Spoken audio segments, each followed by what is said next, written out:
এই চেয়ারটা বানানোর জন্য প্রথমে আমরা একটা বক্স নিয়ে নিলাম, লেন্থ 2 ফিট, উইথ দিলাম 2 ফিট, হাইট দিয়ে দিলাম 3.5 ফিট। F3 প্রেস করে এটাকে ওয়্যারফ্রেম মোডে নিলাম, একটা এডিট পলি মডিফায়ার অ্যাড করলাম, করে এজ থেকে আমরা যে এজগুলো প্রয়োজন আমরা ওগুলো সিলেক্ট করলাম, ক্রিয়েট শেপ, বক্সটাকে বাইরে নিয়ে আসলাম, ডিলিট করে দিলাম। এখন আমাদের এই যে নতুন শেপটা আসছে, এটা আমরা এটার সাথে একটা লেগ অ্যাড করব। চেয়ারে যেমন লেগ আছে এমন একটা লেগ অ্যাড করব আমরা। তো লেগটা অ্যাড করা হয়ে গেলে এটাকে আমরা অ্যাডজাস্ট করব, যে এক্সিস ধরে উপরে উঠাবো। তো কমপ্লিট। এখন আমরা এডিট পলি থেকে ভার্টেক্সগুলো সিলেক্ট করব, সামনের 4টা ভার্টেক্স সিলেক্ট করে হালকা ফিলেট করে দিব। সেম ভাবে আমরা পিছের 4টা ভার্টেক্স সিলেক্ট করব, এখন কন্ট্রোল প্রেস করে এই ভার্টেক্সগুলো আমরা ফুল 100% ফিলেট করে দিব, তাহলে আমাদের চেয়ারের ব্যাক সাইড কার্ভের মতো হয়ে গেল আবার।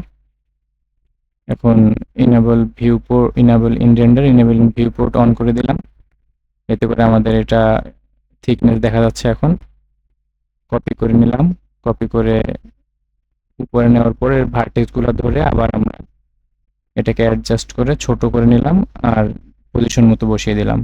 লাস্টে আমাদের বাকি আছে সিলিন্ডার ড্র করব একটা, এটা দিয়ে আমরা সিট বানাবো চেয়ারের। তো সিলিন্ডারটা ড্র করা হয়ে গেলে আমরা এটাকে অ্যাডজাস্ট করে দিচ্ছি। অ্যাডজাস্ট করা হয়ে গেছে মোটামুটি। এখন আমরা এটা হাইট ঠিক করবো, হাইট দিয়ে দিলাম আমরা এটা 4 ইঞ্চি।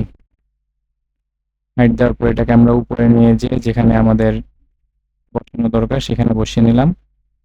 বসিয়ে নেওয়ার পর আমরা এটাতে এডিট পলি মডিফায়ার নিলাম, নেওয়ার পর এটার এজ ধরবো, উপরের একদম উপরের একটা এজ ধরলাম আর নিচের একটা এজ ধরলাম, ধরে অল্টার এল প্রেস করলাম, তাহলে আমাদের পুরো লুপ সিলেক্ট হয়ে গেল রাউন্ড হয়ে। এরপর চ্যাম্ফার থেকে এইটার রেডিয়াসটা একটু ঠিক করে দিলাম।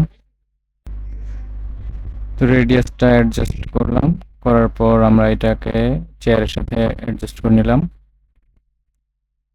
এখন উপরের মাথাটা আমরা দেখতেছি একটু উঁচা হয়ে গেছে, এটা আমরা আবার এডিটেবল পলি থেকে ভার্টেক্সগুলো ধরে একটু নিচু করে নিলাম।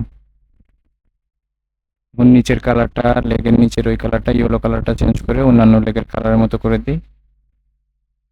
তো হয়ে গেল আমাদের চেয়ার। এই ছিল আমার আজকের ভিডিও। ধন্যবাদ সবাইকে।